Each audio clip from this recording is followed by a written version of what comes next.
Ogbuefi Ezeana ugochitubelu Oraifite. I'm an ancient high priest. Abụ m onye isi nchụaja na ugochitubelu ọdịnala temple. Anyị na-agba afa miri emi lụkwazị ọrụ mmụọ dị iche iche. Abụkwazị m onye isi nchụaja na ọdịnala Restoration Evangelical Mission, bụrụ onye mgbasa ozi ọdịnala Igbo.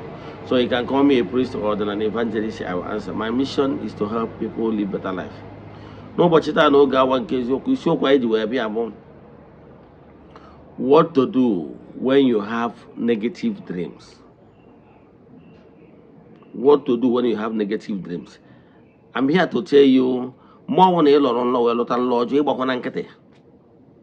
Enwere ihe ị kwesịrị ime to revert it.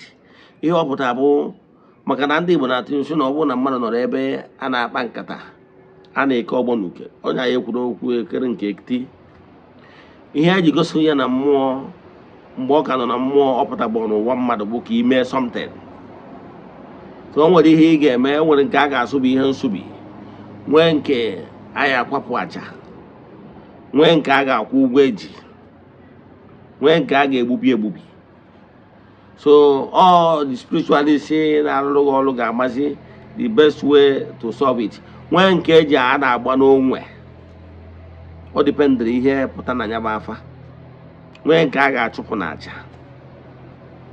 ịghọtara ya. O nwere nke a ga-eji ihe dị ndụ wee chụ, nwekwana aja nke bụ na a ga-eji ihe ọnụ na-eri wee kwa, nwekwana nke nwere ike igbu egbu. Ndị a bụ ihe anyị ga-eneba anya. Before we dive into today's lecture, important announcement. If you're a child of the temple, cheta na September 15th bụ anyị ga-achụ aja. Yes, n'aha mmadụ dum. Ka ofu ke bụa.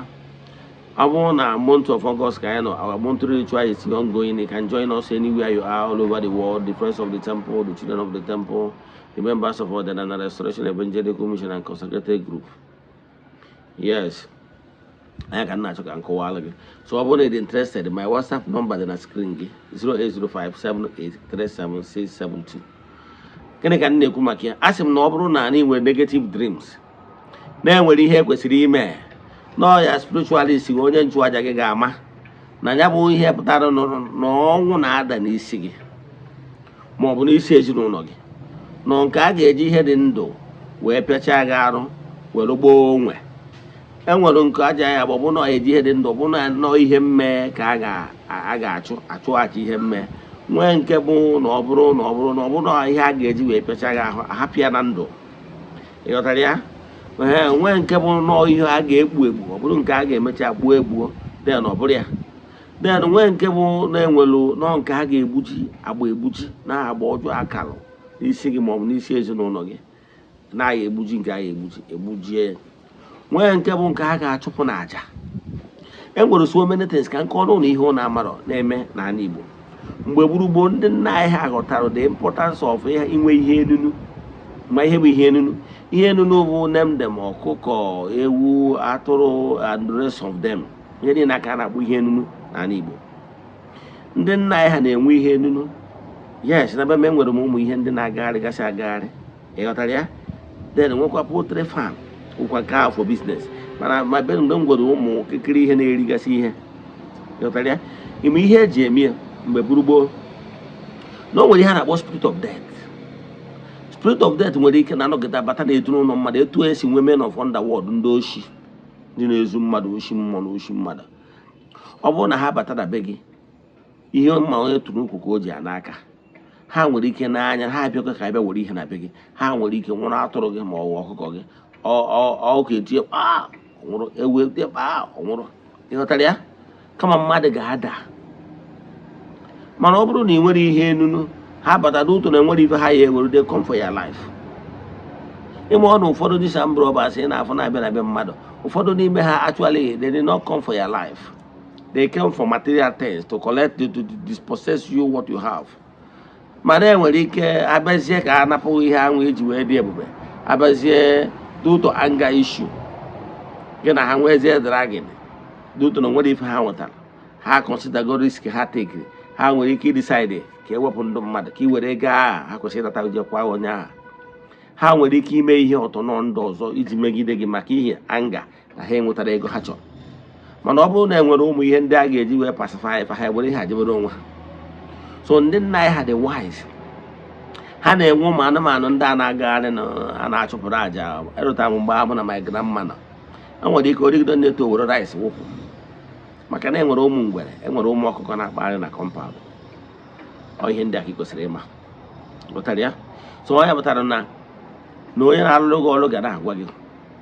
Ị nwere ike sị m na n'obodo oyibo na-adị akpazi ụmụ anụmanụ ma ọ bụ nka onye ha kpatara o ji abụ ịnọ ọnọ ya spiritualist na-alụrụ gị ọrụ nọgide ọwọcha ya bak, marụ na o nwere ihe mmee aja ha ga-achụ n'isi gị. O nwere aja ọ ya awa ọfụrụ, ọ bụrụ na ọ na-aga ewere ọkụkọ, hapụ ọkụkọ a n'afa gị. O nwere aja a ga-achụwa n'isi, ọ bụrụ na aja ya egbupụ ihe mmee, ihe dị ndụ ka a ga-enye in ya exchange of your own life. O nwere uke ga na-abịa n'ụzọ gị, mana ihe ọ chọrọ ụgwụ ka o weta ihe anya mmiri, weta ihe a ga-eji wafu ọbara, ihe a ga-emezi in exchange, enye ya animal, yọtago ma ndụ mmadụ dịrị. E nwere ụzọ dị iche iche esi agba onwe eji akwapụ aja.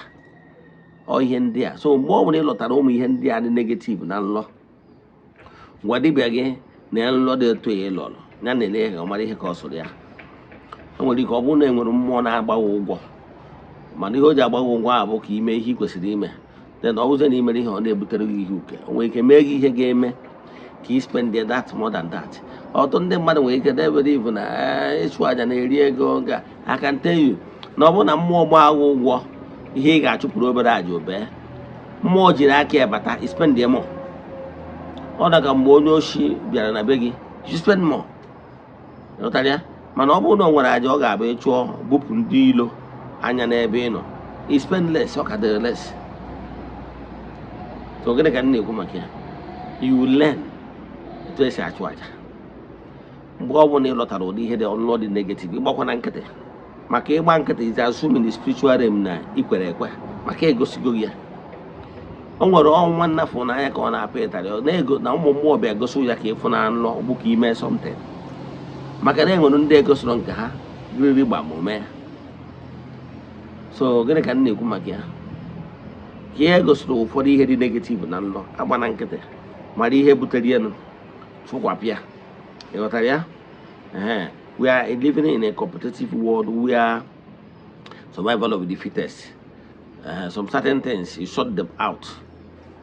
Ịmara some of these rich people here from na-anọgide sort out chụọ ụfọdụ aja dị iche iche. Ịghọtago? Even government na-eme. Gọọmenti na-abacha anya create social miscreant park, ebe ha ga na-enweta ego na-eremitizi gọọmenti nke ọzọ, just to turn them so that ka ha ghara ịda aka ọsọ gbaghara na society.